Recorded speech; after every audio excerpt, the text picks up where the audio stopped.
My name is Mrs. Aymar, and I want to thank everyone for coming out here on Saturday to learn more about the foundation and our mission.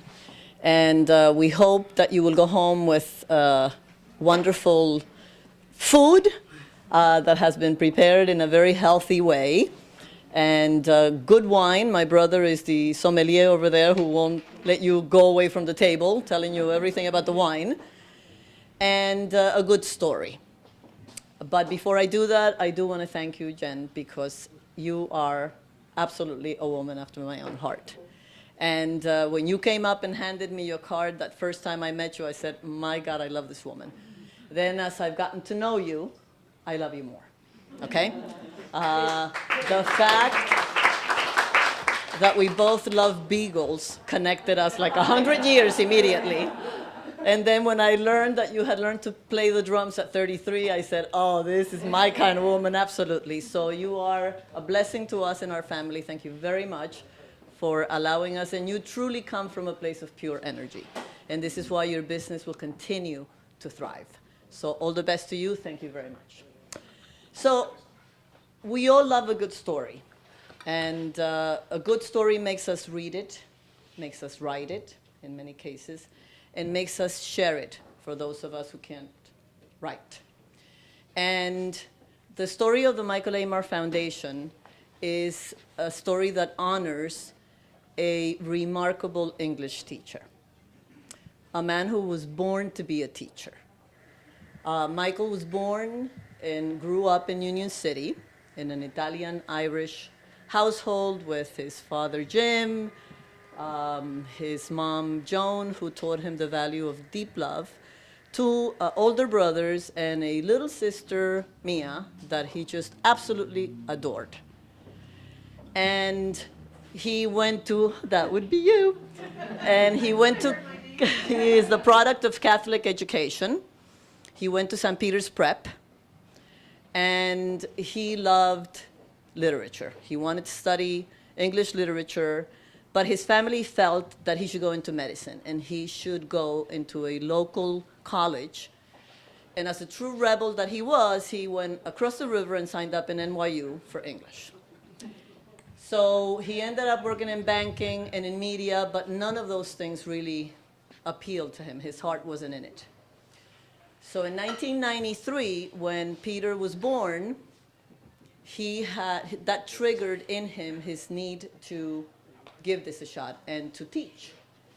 And he decided that he wanted to do it in either private or Catholic setting. So as fate would have it, he ended up going back to the elementary school where he had gone in Union City, New Jersey. They needed a teacher. And that's where he found his calling as a middle school teacher. This became his legacy school. He met his legacy class there, and at that time, in 1994, those kids were Korean, Bangladeshi, Indian, Colombian, Cuban, Dominican, everything under the sun, but most of them didn't speak English all that well. And he taught these kids such beautiful things. He started with the basics. He started with finding a way to make them fall in love with reading. Whatever it took, comic books, learning about whales, music, rap, introduced them to the Rolling Stones, whatever it took to get these kids to love reading. And once they were there, he introduced middle school children to Edgar Allan Poe, to Shakespeare, and they just fell in love. So he really thought that reading was the key skill. He understood writing to be a different skill. But he told the kids, when you have a solid reader who practices writing, you have the combination of a very good communicator. So these are skills you need to master. How we get there is no problem. He loved his kids, and they loved him.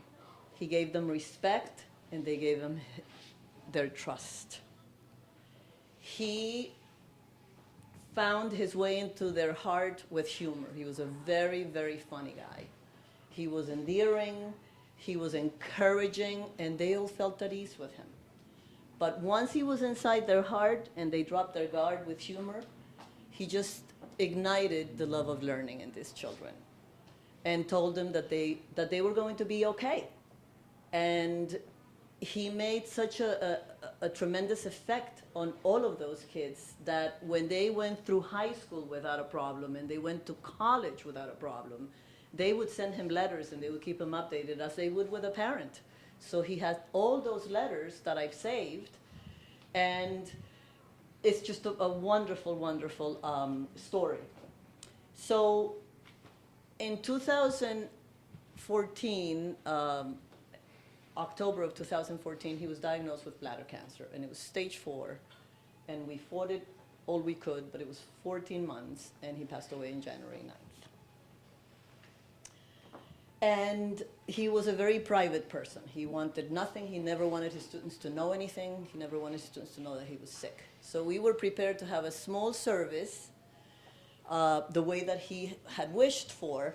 And someone posted, a family member posted something on Facebook that he had passed away. And we were hit with a wave of these heart-wrenching testimonials and kids writing the effect that he had on their lives.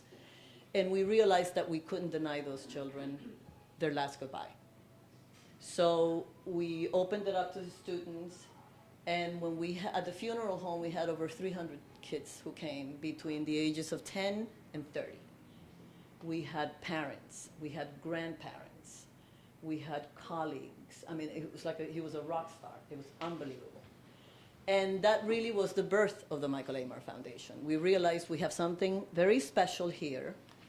And I heard someone say that when we die, the only thing we can take with us is what we leave behind. And he certainly left us a very special story that is alive and that we need to continue to share. So in April of this year, we launched the Michael Aymar Foundation. It's a charitable 501c3.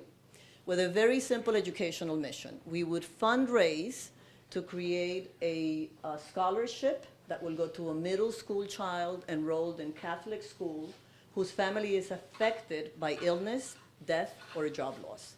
And sometimes those three things happen almost in sequence within a family. It's really sad. And I know that we went through it. And we also will help with membership fees for a forensics league that helps middle school children master public speaking skills. So we're going to pay for the membership of the Catholic schools that we choose to work with who belong to that league, because Michael was a volunteer coach for 10 years with that league. The other component of the mission is free tutoring workshops. We don't want to limit ourselves to Catholic school, although the money is going to go to a Catholic school. We believe that there are middle school children out there that need to have that place of encouragement, that place of being able to have, if not a seasoned educator like my husband, someone who will listen to them, who will try and identify the needs that they have and will try and connect that bridge for them. So we thought of the idea of free tutoring workshops. We don't tutor, but we create an environment where the kid comes in and feels comfortable to be able to talk. We just finished running a 6 series in the West Orange Library, and it was very, very successful. And along with those workshops for the middle school children, we did 2 wellness workshops for the parents. Because a child doesn't live on its own. There is an environment that a parent can help that child provide. And my husband was very big on independence and on accountability. And he used to tell the kids, you are responsible for your own education. Ask for the tools. They're out there. There's an adult out there that's going to make it possible for you. So that's what we are going to continue to do. Hopefully in the future, my dream is to bring it to the Montclair Library, to bring it to the Union City Library, because he's known there, and to be able to do that. So we've been quite busy since we launched the foundation, and we've hit every one of the items on our mission. Now, where are we today? We have enough money to be able to award the first scholarship It's going to go to the Lacordaire Academy in Montclair because that's the last school where he taught. And we obviously are going to continue with our tutoring workshops. So we are quite proud of ourselves. We continue to fundraise. And the idea is, what can people help us with? You can help us with awareness, number one. You can help us with donations, number two. There are many people who work at companies that have matching donations. So I always ask people, think if your company offers this, because that's another way of us optimizing a donation.